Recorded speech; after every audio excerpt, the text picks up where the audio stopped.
We're recording.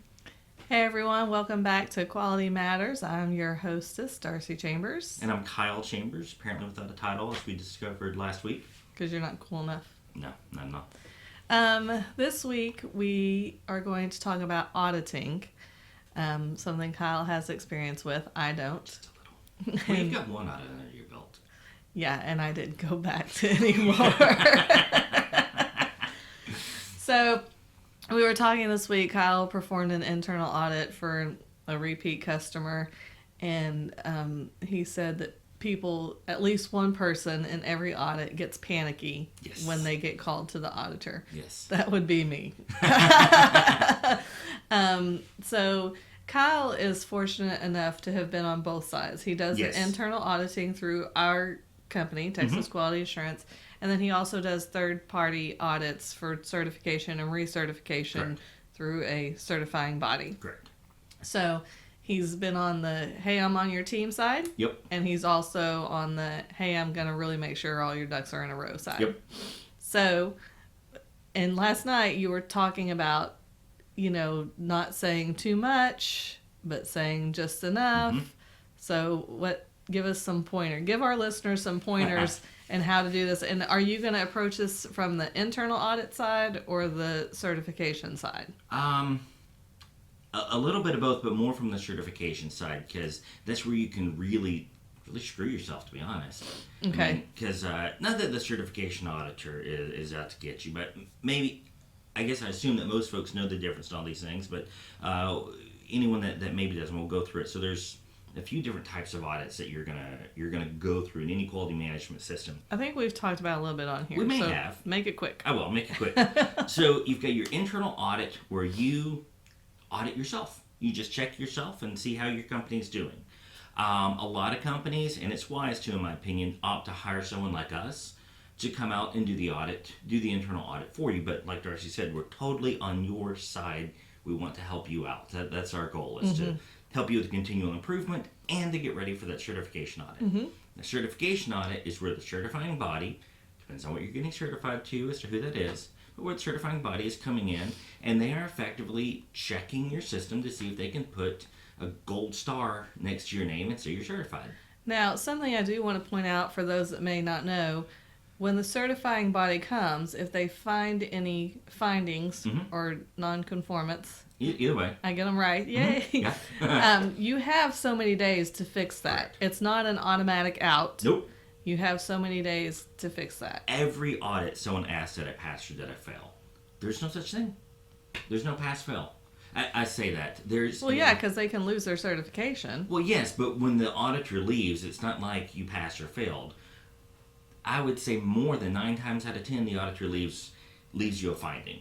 And so, like Darcy said, you got 30 days to fix it. You submit the evidence, you fixed it, the auditor is going to review it, life's good. Right. I've only had one audit where I guess you could say they failed. They literally stuck me in the corner and left me there for 2 hours and ignored me completely, so I just left. Yeah, so that's a special circumstance, which in most situations there's always a special circumstance.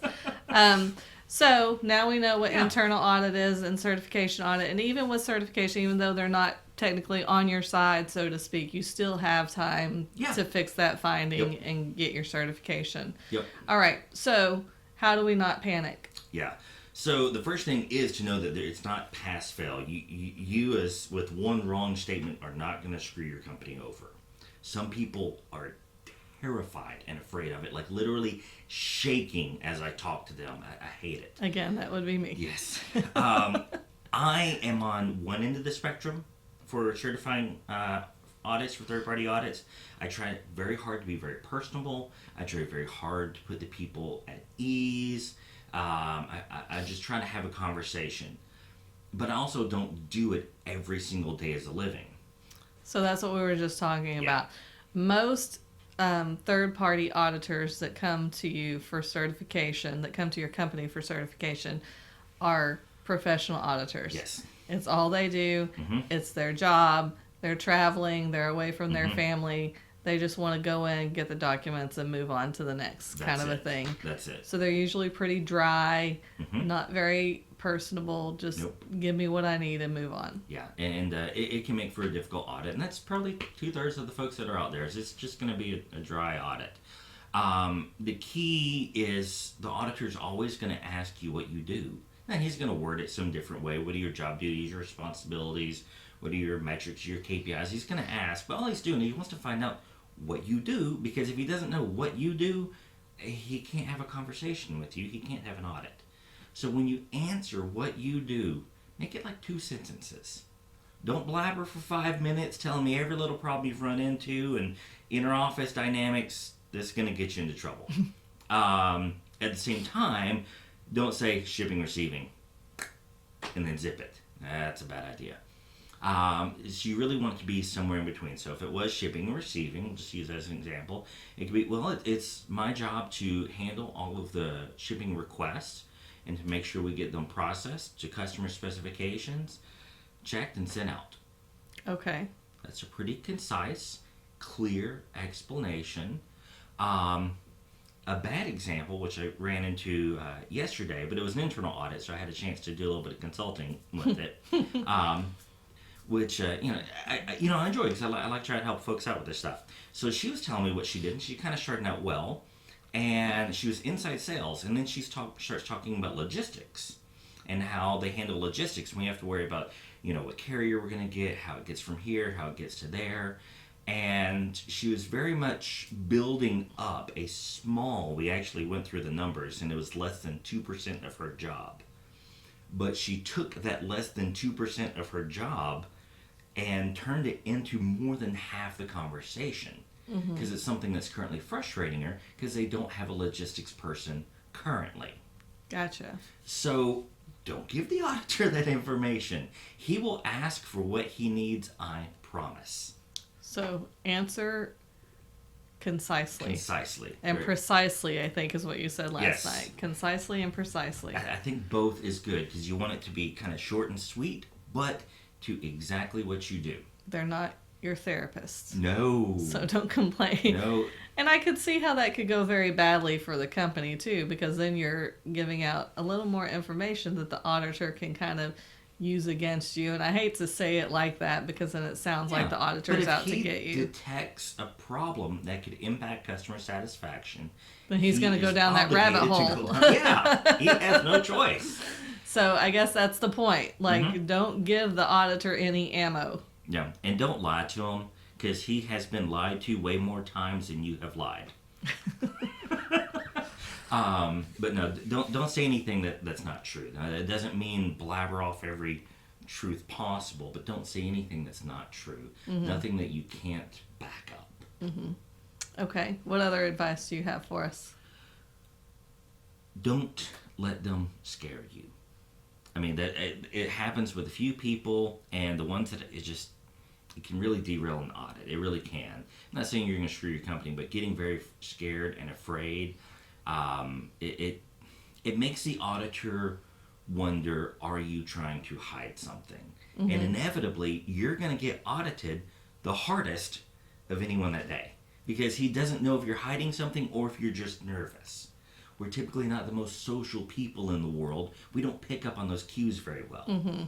And the thing is, I've said this so many times on our podcast, is the standard feels very scary. It's very big. It does. And especially, well, I don't know, especially to anyone, I think. I think you have certain people in the company that know it inside and out.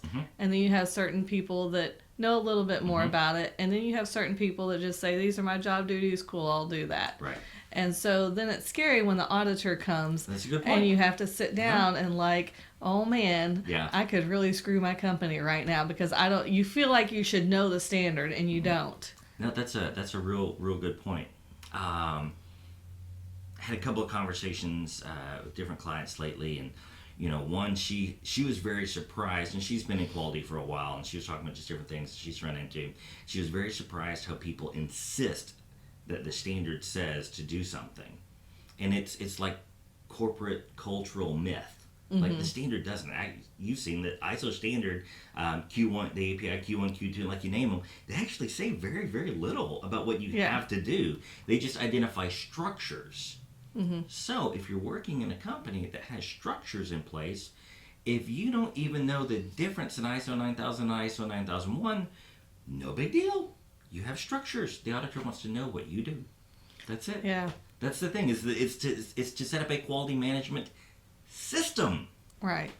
And I think the company would do well to help all of their employees understand Agreed. that yes, you need to know. No, you don't. All you really need to know is what you do. And we're actually going to be doing a training for some folks here in 2 or 3 weeks. I don't know. 4-hour training for the management and sales staff for just that. Like, hey, we're putting a quality management system in place. This is what you actually need to know about it. You don't need to be the expert on this stuff. There's the basics of what you need. I think that's the key. Companies would do well to hire somebody like us to come in and train specific parts of their company on what they need to know. Okay, what else do you have for us? Okay, so kind of back on the scary part, just because this is a fun topic, is some auditors, a rare portion of them, take it to the absolute extreme. And so the first time I was ever audited, I had to stop the audit and talk to the auditor about it because he was really either intimidating or pissing off people. Because he would turn the chair around backwards, put his knee on it, and lean his arm over it and talk to him pointing like this. And it was it's really odd. And I've seen that that was the worst type of behavior I've seen, but I've seen that behavior from another auditor before. And I think some auditors really do try to be intimidating, but you do need to know that it is really rare. Okay. The next thing is know your documents. Know what your procedures are ahead of time. Look, I get it. You don't read those things on a daily basis. Heck, you may not even read them on a yearly basis. Because if you're just doing your job and you're in a system, the procedure happens to match the system. But you need to know what your procedures are, because I can 100% guarantee you that your auditor is going to ask. And that's for anybody in the company. So we talked about the people that need to know the standard inside and out, people that are familiar with it. But anybody in the company needs to know your procedures to do your job. Absolutely. And if you want to print them out ahead of time and have them in a folder there on your desk, that's awesome. Because if you're trying to look for it in the computer system and you never get in there to look for it, I mean, you're fumbling around for 10 minutes. It gives the auditor a whole lot of time to ask questions about a whole lot of things he sees on that screen. I laugh because that's the one audit that I went on, and this was over a year ago or about a year ago, and that's what they were doing. Well, Kyle would say, well, where's this? And they're clicking through a screen that we're watching on a big projector, and I mean, I just can't even describe how I felt. I was like, I had no patience for it. I couldn't sit there through it. However, I will say, Kyle went back this year to do that same company's internal audit, and he said they had improved by leaps and bounds. They've really gotten it together. And as a matter of fact, Kyle was trying to tell them it's going to have to be a 2-day audit. And they said, no, we're only doing it one day. And Kyle finally agreed, and they finished early on the one almost 2 hours day. early. Okay, crazy. So let's keep moving. That's crazy. All right, so don't be intimidated. Be concise and precise in your answers.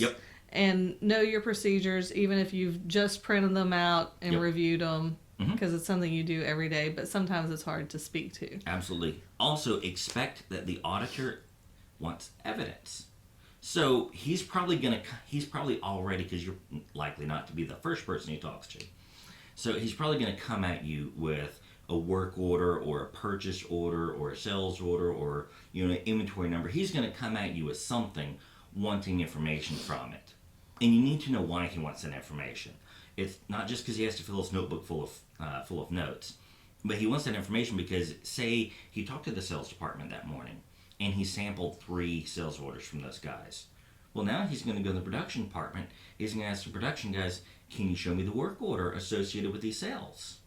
And then he's going to see on your work order, does the work instructions, the work scope, the job ticket, whatever you call it, does your instructions for your production team match what your sales team said to do? And then he's going to see evidence that they did what you told them to do. I mean, it's simple stuff. Okay. It really is simple. It's just following it from start to following it. finish. Uh-huh. Start to finish, make sure everybody's doing what they're And supposed to be at doing. a minimum, we are generally told to get evidence of 2 projects start to finish. Well, that's good information for our listeners to know. Yeah. So they will. They'll want to see as much as they can start to finish. And then I guess a few things that would cue an auditor to dig deeper, because that's always when the audit's no fun. Mm-hmm. At least, well, for the auditor it can be, but for the auditee it's no fun. We mentioned briefly earlier is if you've got a computer screen open that you're showing the auditor and you're scrolling through tons and tons of records, all you're doing is giving him a chance. Or her. Yes. I just have to say Yes. that. You keep saying he. I got to throw Sorry. because we have a female auditor on our team that's true. amazing. Yes, and she's fantastic. It's Yes. not always a he. It's It's just true. it's just let common us language speak, yeah. to say he or he. So so but you're scrolling giving- through folders there. Like you're just giving the auditor tons of opportunities to say, hey, scroll back up. What about that record right there? Let me look at that. Now, you have no idea why he wants to look at it, but he does. You're And he's got something opening he's looking yourself for. up. Oh, yeah. So do try to avoid that mass scrolling. It's a simple kind of goofy tip. But let me ask you this then. Okay, so to avoid the mass scrolling, you said, you could have your procedures print out. So what if you have the work order, start to finish, you've already got it all there for the auditor. That looks suspicious It too. does. That looks like you're trying to don't do hide that. something. No. But what I like to tell folks when they have an opportunity, and some people just don't have the tact to do it. But generally what folks do for me is they'll pull up a big screen in the conference room and they're scrolling through their ERP, they're scrolling through their network What is files. ERP? Oh, business system, the enterprise resource planning. It's, Okay. whatever you use to track your sales and your work orders Okay. and your production data. And they just scroll through it and scroll through it and scroll through it and scroll through it. And same thing with the network file shares and their records. If you have the opportunity, don't mirror your screen to the big screen. So you're sitting there on your laptop, right? You're sitting there on your laptop, and you got your laptop on the big screen. Don't mirror it on the big screen. Until you're ready. When you have something to show the auditor, drag it over to the big screen. Okay. I mean, I know it's a little thing. Talk to your IT guy, figure out how to do it. It will save you a lot of headache. Because all you're doing is open your auditor up to stuff. And if you're not real familiar with how to do it, you're showing your auditor how unfamiliar you are with your own systems. Right. Which may be perfectly normal because that's not your daily job. But he doesn't know, and that's another question he has to ask. Yeah. Creating a new rabbit hole for you. Yes, exactly. So you can kill so many rabbit holes. Maybe we can put together a little more precise and concise list of these tips. Yeah, I think maybe in the show notes you Yep. can come up with that. All right. Anything else you have for us? Ask your auditor ahead of time if he wants to go out for lunch. Ask your auditor ahead of time if he has dinner plans. Some auditors, they eat it up. They love it. Fine. If they do, then spend a little extra. Keep him happy. Because, again, if he's gone from his family 40 weeks of the year, that's his enjoyment. I mean, some of them, like me, I don't care. Bring in sandwiches. I'm happy. I just want to get the job done and go home. Yeah. But ask ahead of time. Don't assume and and just ask. Yeah. I just know That's that I know that's a point because when you were in your company and being audited every time, Oh my gosh. it was always a late day anyway. And then every time you were required to take him out to dinner and Not only out to dinner, I was expected to take him to a very nice place. every yeah, a night. fancy place. And, it was like he wouldn't get home till 8 or 9 that night because then they had to sit and talk. And that was always a frustration for you. And then same thing as auditing. Kyle, I don't even think waits for people to ask. He's just like, nope, just bring it in. Let's get the audit done and move along so everybody can get back to work. Yep. Kind And of it will thing. turn out that the auditor didn't even want, these years back, he didn't even want to be taken out for dinner that often. It's what your boss was telling you to do. He wanted to go back to the hotel and type the report. Yeah. He had to type our report after he got home instead of before he got home. Yeah, and that's true for a lot of the auditors that travel. They would like to go get their report done in the hotel so that when they do go home to their families, they can be with their families and not have to type their report. But ask. So that's it. The certification audit doesn't have to be a difficult process. Nope. And so we have good auditors. We have Kyle and Yes. another auditor on our team that's wonderful. So if you need internal auditing, we audit to a lot of standards. Several Several I standards. just added one recently. And yeah, I was going to say something else, but I'm going to stop myself. So anyways, I guess that's all for today. That's it. All right. Thanks Thank for you. listening.